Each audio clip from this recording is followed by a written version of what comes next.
참 예수님, 예수님, 여러분을 이렇게 뵙게 돼서 아주 기쁘고 또 견진성사 받으시는 분들에게 축하를 드립니다. 우리는 세례를 받을 때 머리에 물을 부으면서 성부와 성자와 성령의 이름으로 세례를 줍니다 라는 기도문과 함께 세례 성사를 받았습니다.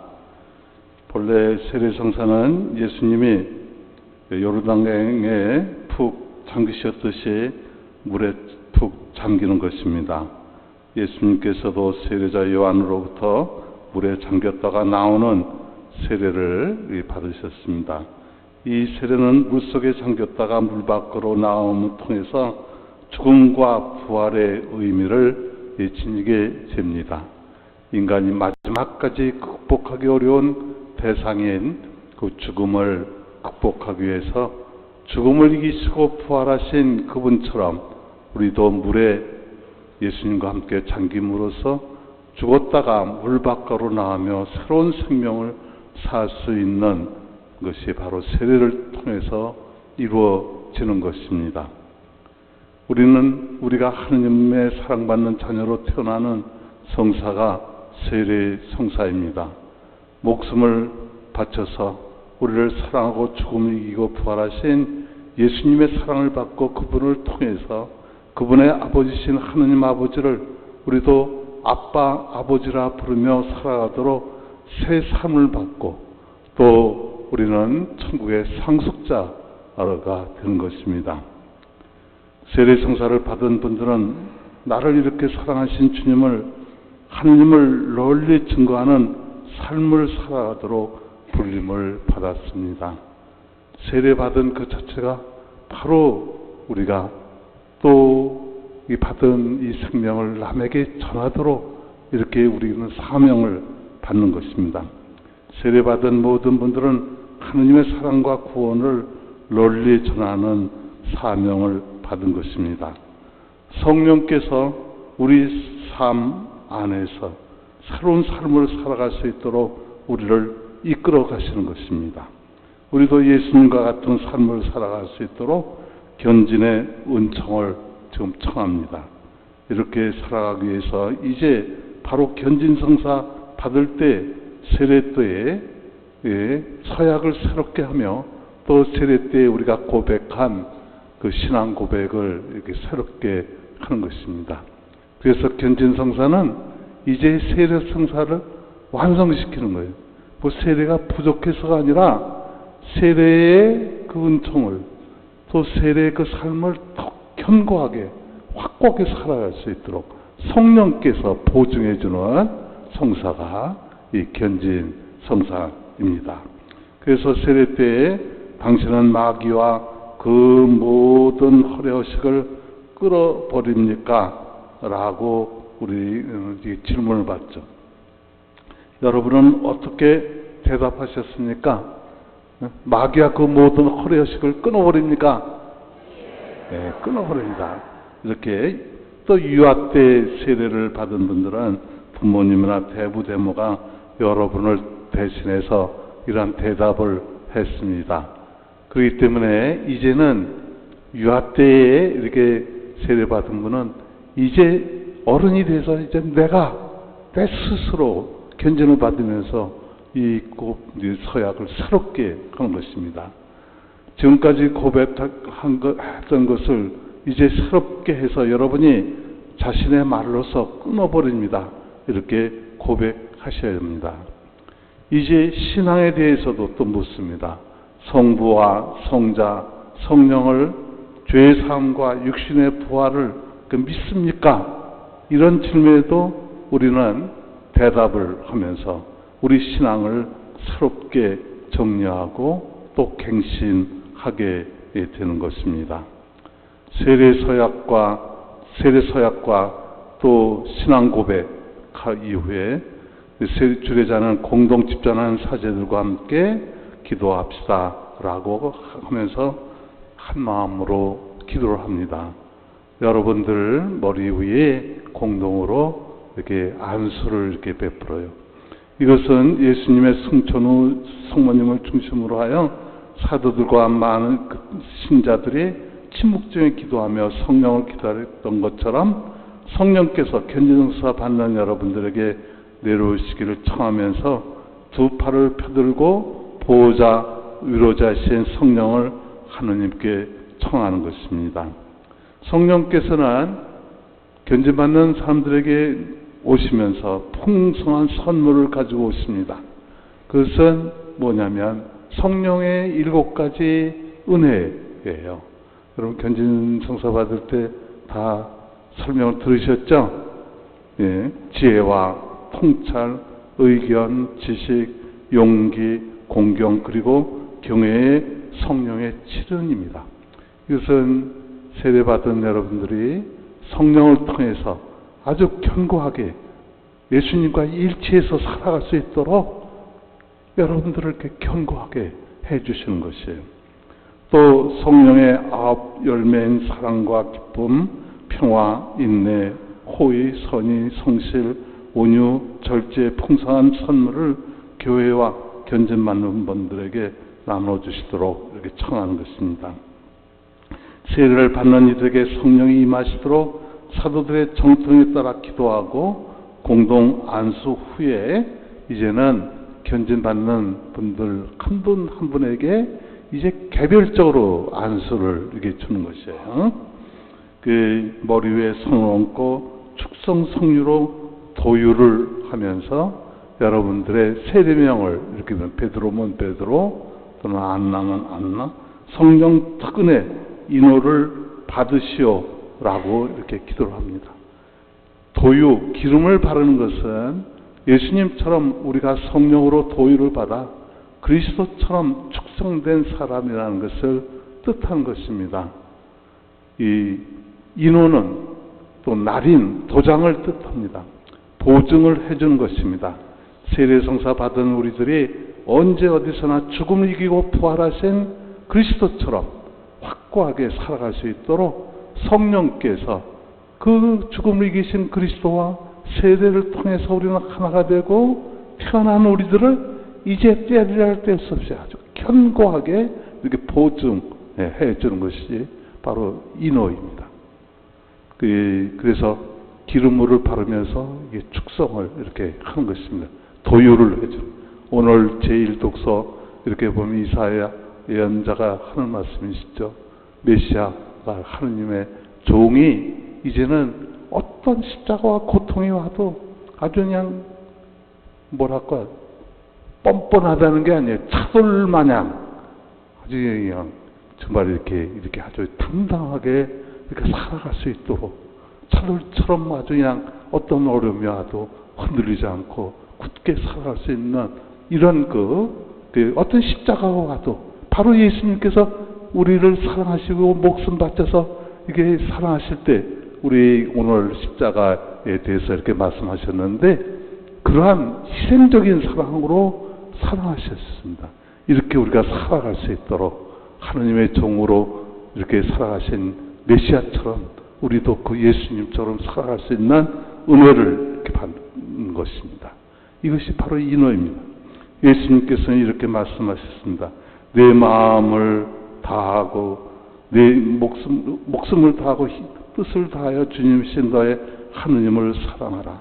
그리고 내 이웃을 내 몸같이 사랑하라. 내가 너희를 사랑하는 것처럼 너희도 그렇게 사랑하라. 우리는 죽음을 이기고 부활하신 예수님으로부터 이런 사랑의 능력을 받게 되는 것입니다. 이것이 우리가 성령 안에서 새롭게 사는 삶입니다. 인간은 미미한 하나의 몸짓을 통해서 서로 사랑하게 되어 있습니다.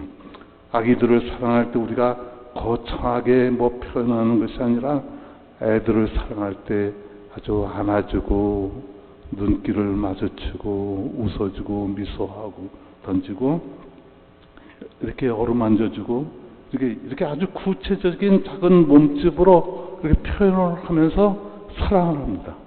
이처럼 성령께서도 하느님께서 우리를 사랑하신다는 것을 구체적으로 느끼게 해주실 뿐만 아니라 우리도 교회 공동체에서 그렇게 다른 사람을 사랑할 수 있도록 안수를 하는 것입니다.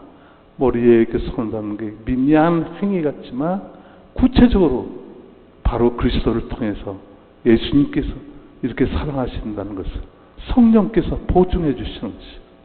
하느님께서 주시는 선물인 성령께서는 우리가 그 무한한 사랑의 능력을 따라 살아갈 수 있도록 이 성령을 조심스럽게 모시고 그분의 말씀을, 그분의 인도를 유순하게, 온순하게 따라야 하는 것입니다.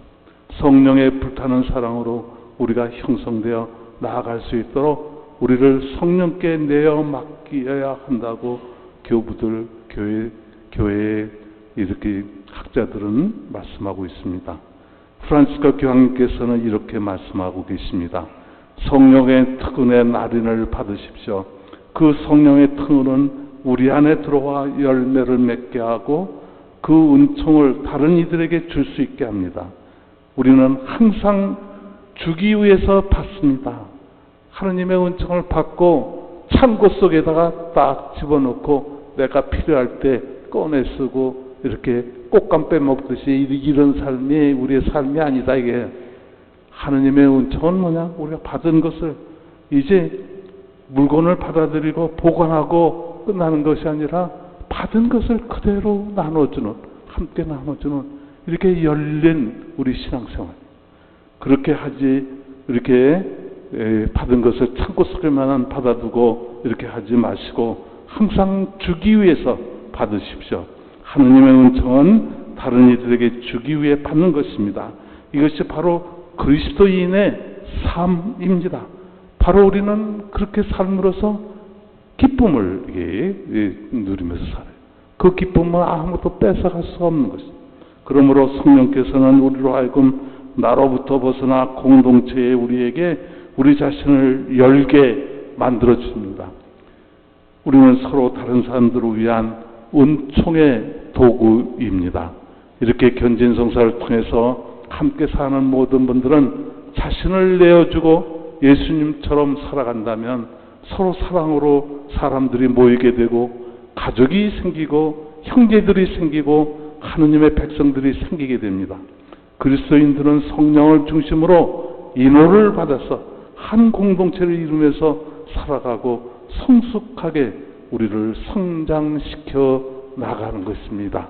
일생을 나 혼자 내 욕심만 채우고 끝나고 나중에 외롭게 이게 끝나는 이런 삶이 아니에요. 언제나 이렇게 하나님 나눠주고 이렇게 삶으로 인해서 가족이 생기는 거예요. 아주 풍성한 하느님의 백성과 한 가족, 하느님의 꿈이 이루어지는 것입니다. 우리는 이 미사를 통해 또한 사회복지모범본당으로 등촌 삼동 성당을 지정합니다. 이웃을 위해 내가 가진 것을 나누고 그들의 눈물을 닦아주는 여러분들의 노력에 감사드립니다. 예수님께서 나에게 주님, 주님 한다고 모두 하늘나라에 들어가는 것이 아니라 하늘에 계신 내 아버지의 뜻을 실행하는 일하여 들어간다라고 하셨듯이 우리는 하느님 뜻을 실행해야 합니다. 교황님께서 지난 8월 29일 일반 아련에서 이렇게 말씀하셨습니다. 하느님의 꿈은 가족과 세상이 당신께서 그리스도를 통해서 주시는 그 충실함과 용서와 화해 결실인 일치와 조화 그리고 평화를 가진 것입니다. 하느님께서는 그 누구도 혼자 되지 않고 또 누구도 소외되거나 제외되지 않고 배척받지 않기를 바랐습니다. 이런 하느님의 꿈과 뜻을 온 마음을 다해 실천하는 신앙인이 되시기를 부탁드립니다. 특별히 이 등촌 삼동 성당은 무슨 성당이에요? 주보가 100 다 잊어버렸어요? 아니죠. 103이 우리 한국 순교 성인들 성당이죠. 이 성당 지을 때 제가 잘 알아요. 이 부지가 있었는데 아무것도 이렇게 없었고 그때 이 본당 신부로 오신 신부님이 그리고 이제 복지관이 또 이렇게 생기고 이 정말 어떻게 해 볼거리가 없어요. 이분이 그냥 고심고심하고 기도를 많이 했어요. 얼마나 기도를 하는지 나중에 딱 생각이 난 거예요. 아, 백삼위 성인들에게 기도를 해야 되겠구나. 응? 우리 한국 순교 성인들에게. 그러고선 백삼위 성당으로 하고 한 분 한 분을 모시면서 이렇게 어느 여기 복자에 여기 수녀님들 계신데 그 복자에도 마찬가지예요. 저기 번호를 이렇게 할 때 백삼위 성인들에게 기도를 해야 되겠다. 그거를 이렇게 딱 영감을 받으신 거예요. 그래서 제가 왜 이런 얘기를 하냐면 우리 순교 성인들이 그때에 순교당하고 이렇게 막 그 사회가 아주 배고팠어. 굶어 죽는 사람들이 많았어. 그리고 뭐 감옥은 더군다나 더했죠. 근데 교촌에만 들어가면 굶어 죽어서 나오는 사람이 없었다. 예. 신자들은 그렇게 당신 안에 있는 그 어려운 사람들이 와도 다 같이 나눠 먹고 이러면서 교촌에는 박해를 피해서 신자들이 이제 저 사지로 들어가고 초락을 이루면서 살았죠. 교촌 아시죠? 네, 대답이 신통치가 않아. 우리 현대가 이제 자꾸만 이렇게 아파트가 생기면서 그런데 정말 그렇게 정말 실천적인 사랑을 하면서 살았던 것이에요. 그래서 오늘 견진성사를 통해서 우리 교회의 공동체 안에서 여러분의 신앙이 더욱 깊어지도록 함께 기도하면서 우리는 이렇게 실천적인 이런 애덕을 나누는 삶을 살아가야 되겠다. 그러면 지금부터 견진성사를 거행하겠습니다.